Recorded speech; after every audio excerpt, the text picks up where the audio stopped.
Hello, I'm Matthew Taylor, and I'm going to be talking to you today about monosodium glutamate, also known as MSG, and it's produced by the company Ajinomoto.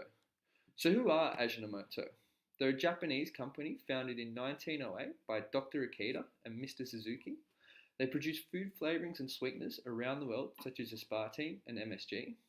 They have high quality amino acids continually produced today, such as lysine, glutamine, and threonine, and they have continued research in development and production of amino acids for scientific purposes today.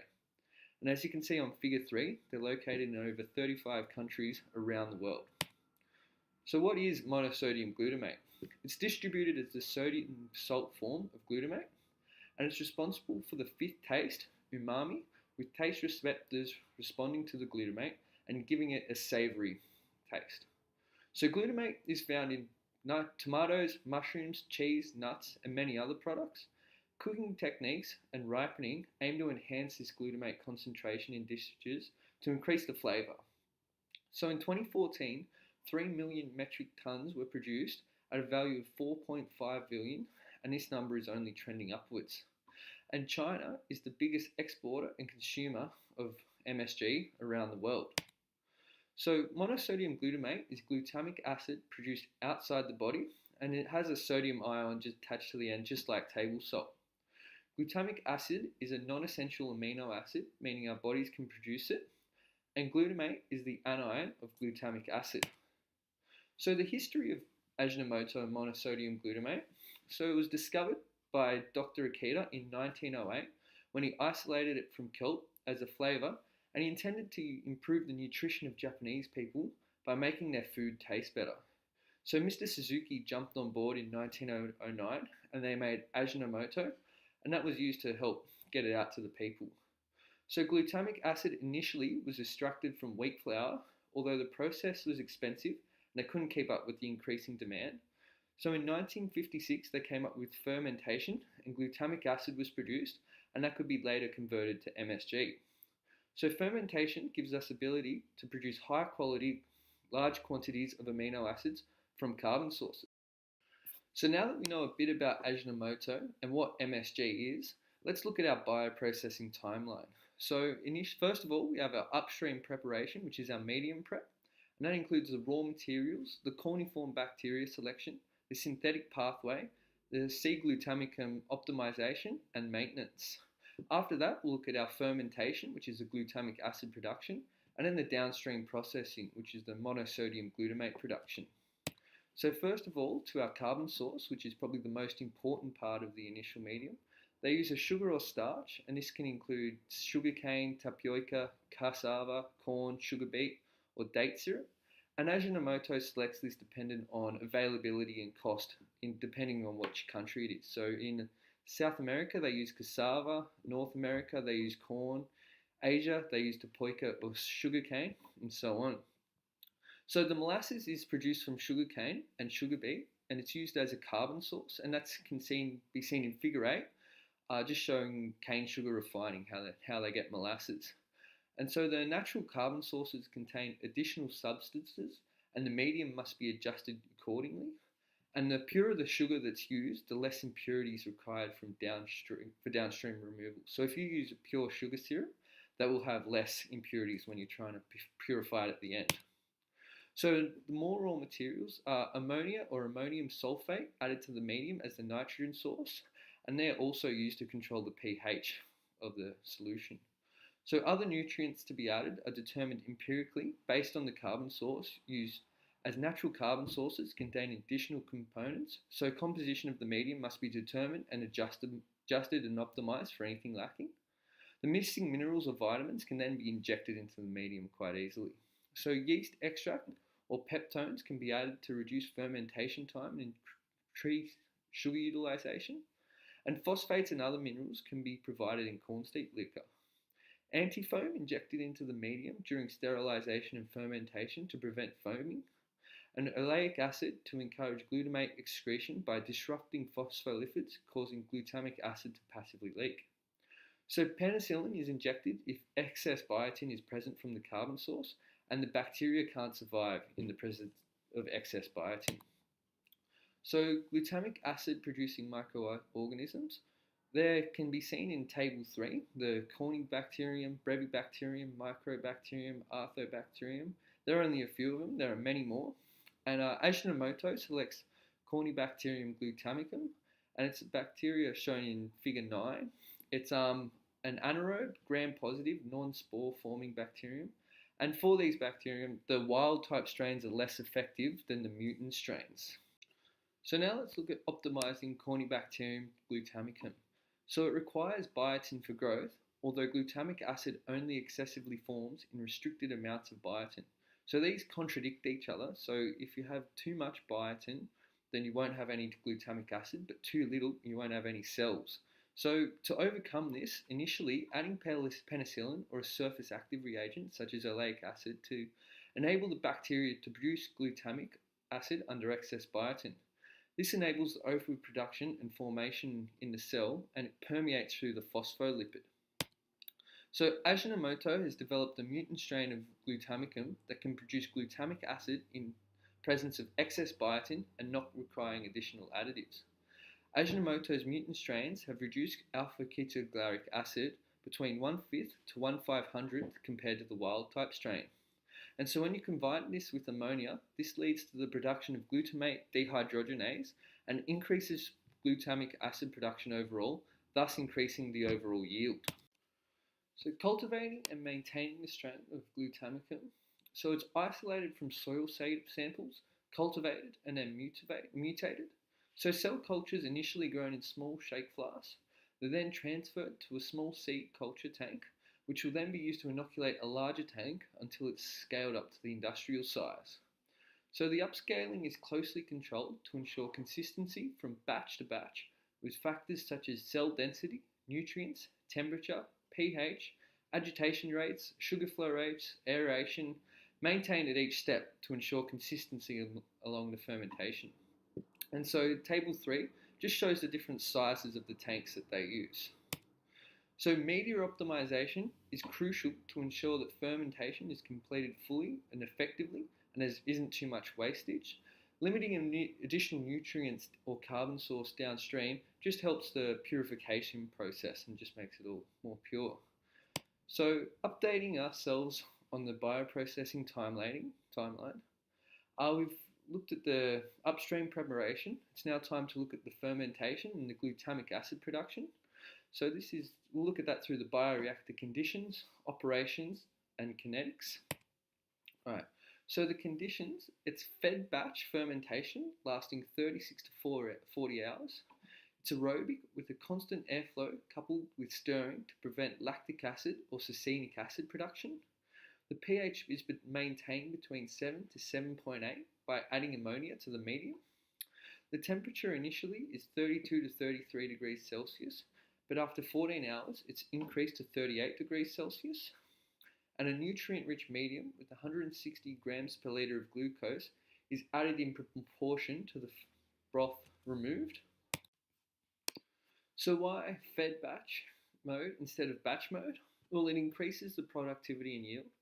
It promotes initial growth of microbes and then increases the metabolic biosynthesis once there is sufficient glutamicum to produce the glutamic acid. The high sugar concentration, around 10%, is required for growth, and if all the sugar is added immediately, the glutamic acid will accumulate, raise the pH, and inhibit the growth of the glutamicum. This is known as substrate inhibition and will reduce the overall yield. So Ajinomoto discovered glutamic acid will reach a plateau due to increasing osmotic pressure of the culture, and the pressure is reduced by slowly adding the medium.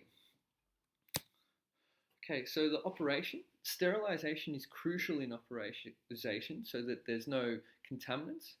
And so for the initial bioreactors with less than 10,000 litres of volume, steam sterilization and preparation of raw materials occurs in the fermenter.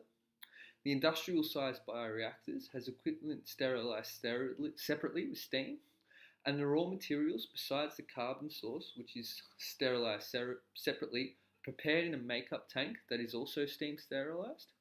And the feeding tanks for the bioreactor are additionally steam sterilized. And you can see in figure 14, they have to do it for quite a while and get it to a very high temperature just to make sure there aren't any contaminants left over.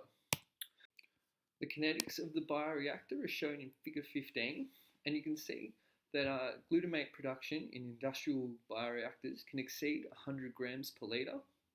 That means 100,000 litres in a bioreactor can yield 10,000 kilograms of glutamic acid, and the less residual sugar and cells left over at the end is better for downstream purification. So as much of that used up as you can, the more pure your downstream product will be, and the easier it will be to get your monosodium glutamate. So now that we've looked at our upstream preparation and our fermentation, we've got our glutamic acid. It's time to look at the downstream processing and how we're going to turn that into monosodium glutamate. So first of all, we're going to extract it from the fermentation broth, and then they're going to produce it, and then we'll cover the waste and the leftover products. So the downstream processing through direct concentration and crystallization, there are two main steps in this process. The first is to recover the glutamic acid from the broth, and secondly, producing the monosodium glutamate as the final product. The waste products of the production are the glutamic acid and monosodium glutamate mother liquors and the activated carbon. So the first step is the cell separation. This is crucial to remove impurities that may be present within the fermentation broth, such as glutamic and microbial cells. And some centrifugation is used to remove physical cell components, while membrane filtration is used to collect live cells that can be reused and recycled. So concentration, the MSG mother liquor contains large amounts of dissolved MSG. It's recycled back into the glutamic extraction process to remove all the glutamic acid and increase the overall yield. So once it goes through this cycle, there may be still MSG left, so they just recycle it until it's all out. Next is the pH adjustment. Sulfuric acid is added to drop the pH to 3.2, the isoelectric point of glutamic acid. And so once it reaches this isoelectric point, they can do crystallization, and the glutamic acid can be crystallized as either alpha or beta form, but the alpha form is one we want, and it can be selectively precipitated and readily isolated at 38 degrees Celsius. The remaining beta form crystals can be recrystallized to alpha and subsequently converted to MSG, but it's a very expensive and time-consuming process, so it's better to get it right on the first go and just produce alpha from the get-go. So in figure 17 and you can see the difference between the crystals. The alpha form is much more solid and shaped. The beta form is all shattered and broken. So once we've extracted our glutamic acid, it's time for the monosodium glutamate production. And first of all, that involves the separation. So the glutamic acid will form a cake, and it's centrifuged to separate from the mother liquid. And the glutamic acid cake is then washed with substantial amounts of water to remove the impurities. The glutamic acid mother liquid is recycled upstream to help improve the yield and take out all the glutamic acid that might be dissolved in it. So then neutralization occurs. Sodium hydroxide is added to neutralize the solution to a pH between around 6.5 to 7.5. Decolorization then occurs, and the solution is passed through activated carbon to remove impurities that are associated with using cheaper and impure initial carbon sources. So filtration then occurs, and this is through ion exchange resin treatment, and that's used as the filter, a weak anion base exchange resin found in the free form.